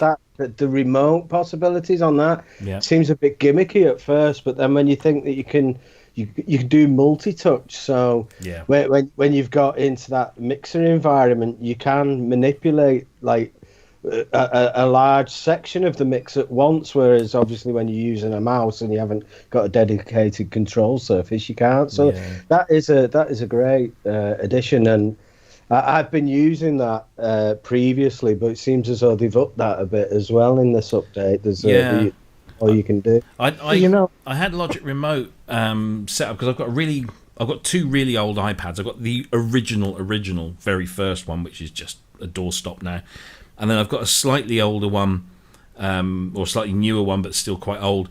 But it still ran Logic Remote and hooked up with this, and I haven't tried it on this one yet, because I know that they've updated the remote app, so it wouldn't surprise me they've abandoned that. I think it's iOS 9. I think I'm running on that iPad. I can't go any further. But I've got the one on my iPhone, which only gives you like a single fader at a time. But it's. I mean, I did notice a comment in the chat that said that Apple don't build touchscreen computers, but they'll put a thing that makes you go and buy £1,000 iPad. But I wouldn't want a touchscreen computer. I don't get that. I'm sorry, don't get it. I like using a laptop. I don't want to have a touchscreen on it. Nope. My wife loves her iPad and she uses it all the time. I can't get into the iPad thing. Like, I'm sure at some point I'll get one for music creation stuff. But one thing I was going to add was in terms of you guys talking about mixing on a control service, but for triggering, like say recording from a remote surface is kind of useful for me. So if I can do it on my phone or my watch, I can be standing over in the corner of my studio with my guitar rig and then hit record, stop, play back or loop, just the real basic stuff. That's also kind of a very simple feature that is nice. I don't have to be walking back and forth to do it. Yeah, absolutely, and that's what I like about the fact that if I had a powerful enough iPad, I would use it because it leaves me the desk space, the desktop space for my Logic project, and I'm not going like this all the time. And I can just use this, and like you say, that bit where if you're monitoring from somewhere else, or you've got your guitar rigs are over there, or your drum rigs are over there, then you've got that ability to still interact with it. Which you couldn't take your iMac or your I mean, you could take your laptop, but it's probably connected to a whole bunch of stuff. But having that remote thing is just so much better. So I've never, because I'm very particular. I mean, I'm the guy that sits there, on the train, going like this, polishing his screen because I hate having lots of greasy fingerprints on there. If that was on my laptop, I would go insane. It would just bug the hell out of me. So and one of the advantages of like an iPad Surface, so I don't have any sort of hardware controllers like mixing boxes or anything like that, which feel great, and you're feeling the slider move and you have a lot of control over it. But one of the things that I like about the iPad idea is that it instantly, without you having to map or do anything, you can have a control service that changes with the software that you're using. It's completely automatic, which again, with this day and age where we're having to learn so much software and hardware and different things, and it's a very technical thing to do now, and I'm okay with that. I like that, but we all have our limits. So if I can hook an iPad up and just go turn it on and it connects and it goes, all right, it's ready for you. Yeah. Great. I haven't had to map anything. And if I switch, what's in focus or what, if I'm editing something versus I'm seeing the track view versus mixing, and it just automatically updates in this fader. I know exactly what it's for. I don't have to cross-reference a piece of hardware with what's going on the screen. Yeah. That's great. Yeah. And I think also with this new Live Loops feature as well, that they've updated the remote app to go with that, and that makes a lot more sense because Live Loops is a touch. It's kind of a touch thing, isn't it? And how many Ableton controllers do we have out there? And if you have an iPad, then you've got that straight away. You've got this touch sensitive haptic feedback surface with pressure. So you can. I guess you can do all sorts of things with that. I mean, I've always been impressed with using GarageBand in an iOS world, and I always thought, well, how could you get any kind of nuance in playing on a keyboard on screen? But their use of the accelerometer to approximate velocity is so good for it's not perfect, but it is so good for what this is that it's a real joy to kind of use. So I think they've really got that, multiple devices. Yes, I know it's not cheap, but my God, when you put it all together, it really is kind of cool. I think. Anyway. And it just works, doesn't it? With it being all the same like kind of ecosystem, it just all sorts together. Because I've got a similar thing for the for Cubase for the iPad.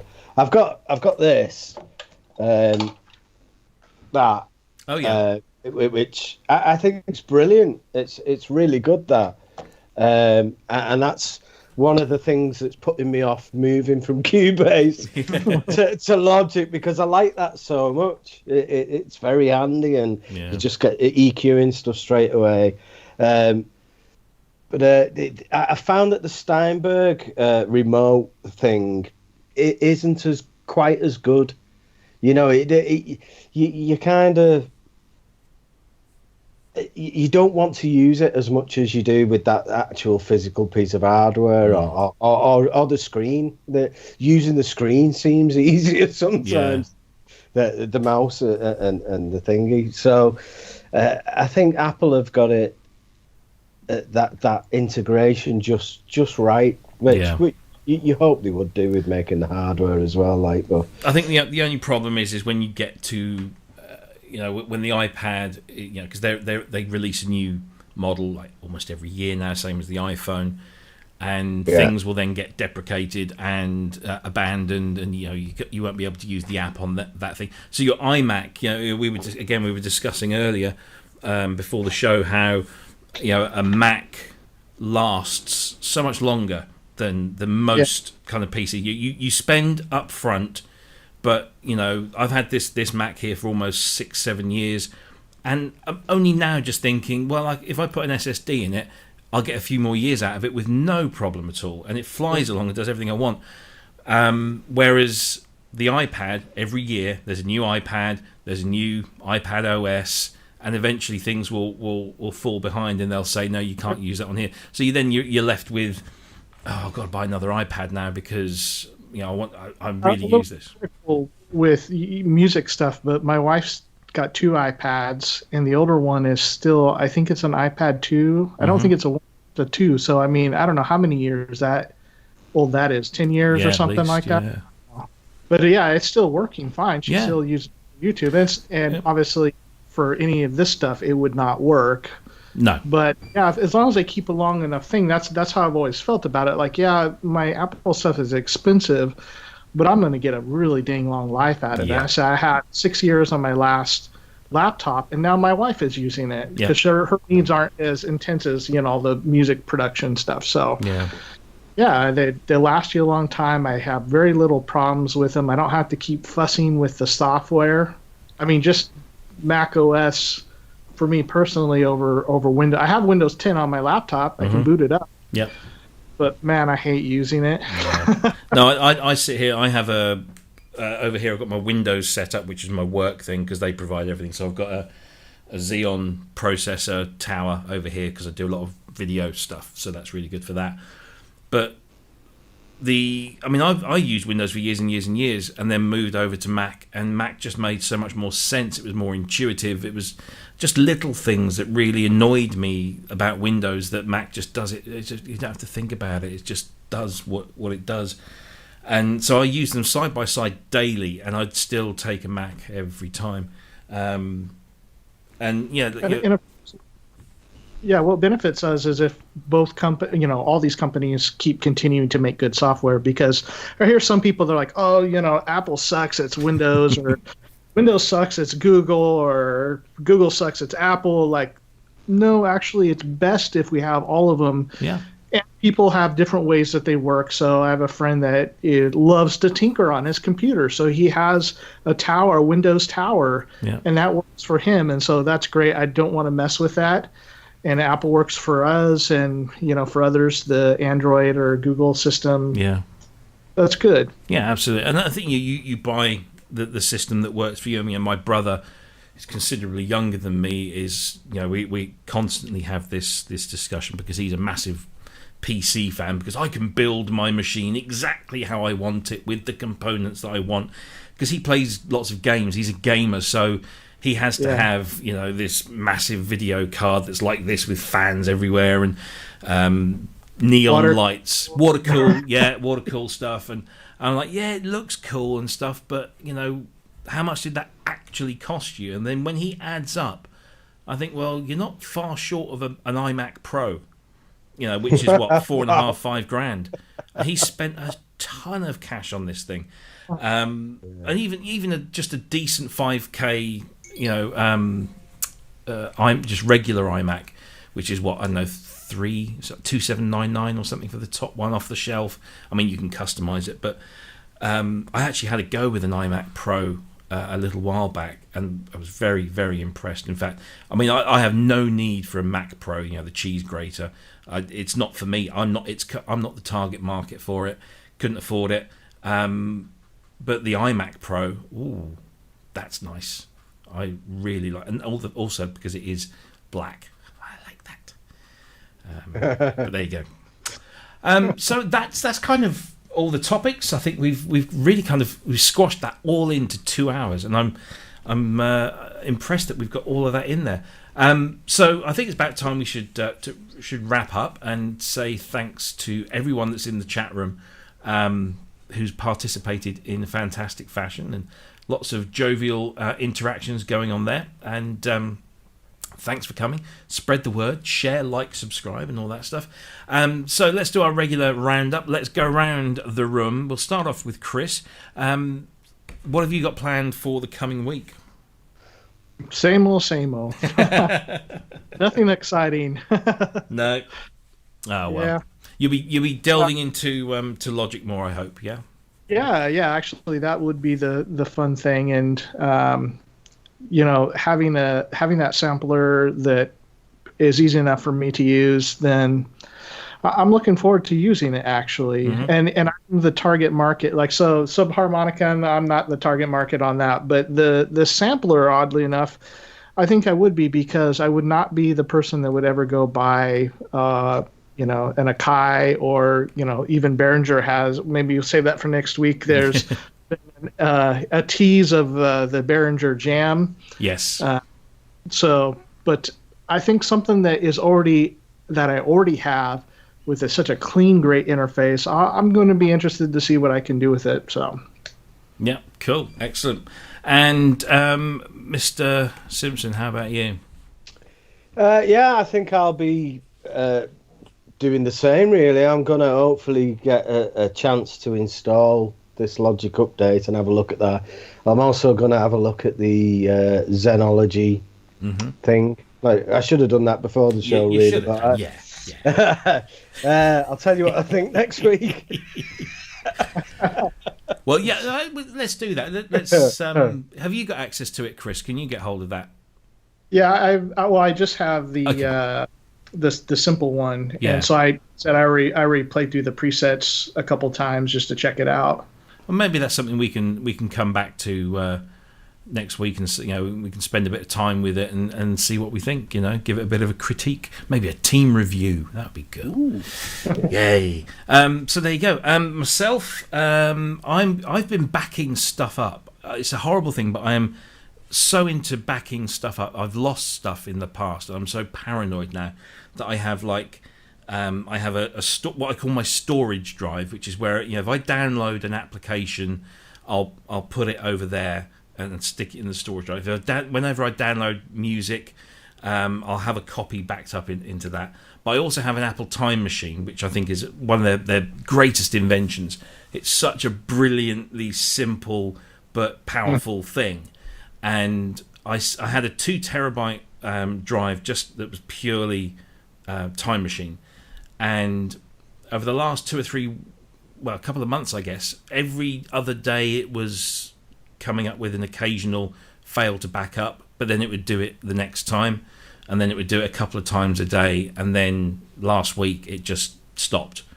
And so I thought, can't be having this. So I went out and bought this. I'm not going to lift it up because it's still doing stuff, but actually I've got this. One of those, which is a 10 terabyte, which is the biggest drive I've ever bought. But they're so affordable now. I mean, that was about 160 quid, which I thought was really good. It's not SSD, but there you go.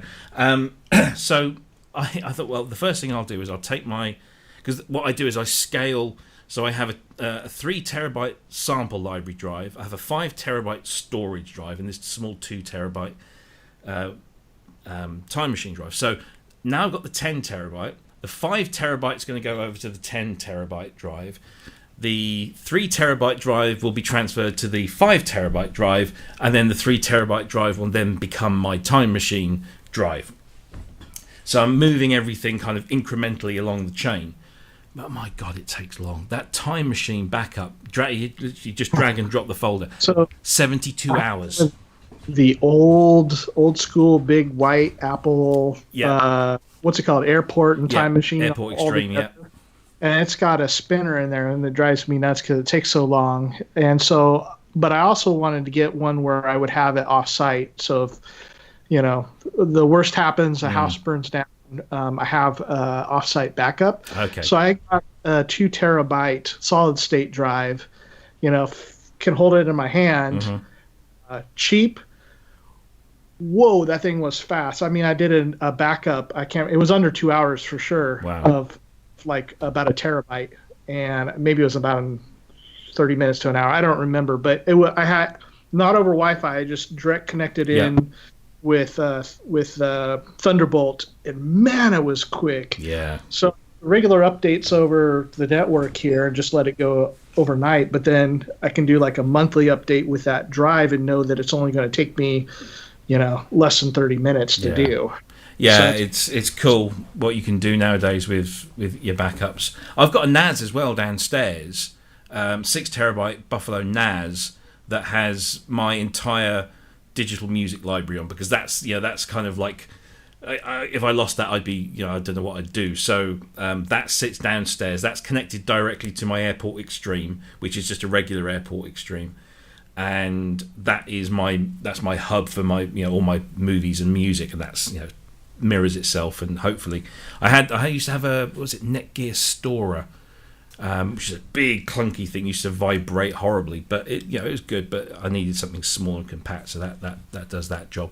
So I've got the NAS, and I've got 1, 2, 3, now 4 external hard drives all busy whirring away. No wonder it's like an oven in here.